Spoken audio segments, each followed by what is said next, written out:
What's up, guys? John at Raindrop in Birmingham, Alabama. How are you guys doing today? So, I get asked this question all the time: pre-treat or post-treat? Guys, I pre-treat and post-treat. It's the best. I like to use about a downstream mixture, which is about a 1.5% sodium hypochlorite.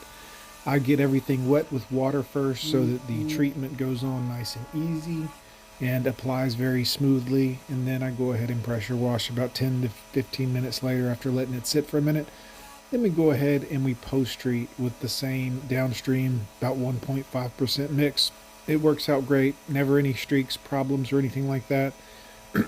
We find it really helps to wet everything first, not just because it helps the SH to cover the surface, but it also helps to mix it evenly and smoothly across the top of the surface because the SH distributes amongst the water that's already wet. It makes sense, trust me.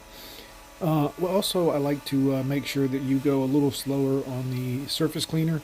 It also helps to have professional equipment. This video was shot when we first started years ago, so we didn't have that. But we did have a pre-treatment and a post-treatment, and that's what always helped our concrete to really stand out. And when your concrete stands out, it helps you to get a lot of the neighbor's business.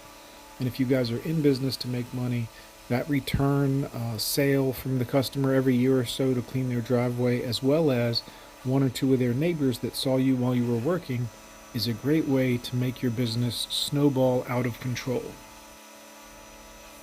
Word of mouth is always the best way to get your name out there.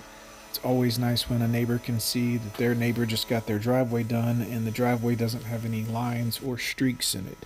If you leave behind lines and streaks, you're not likely to get a lot of callbacks in that neighborhood. But if you pre-treat and you post-treat with about a 1.5 to 2%, you should be okay. Sometimes if it's really, really dark, we'll go as high as like 3.5% just to make it a little bit easier on ourselves when we're cleaning up, and then we'll just post-treat it with the 1.5% after that hot dose of 3.5% ahead of time. It helps, but you guys test it out, see what you think for yourselves.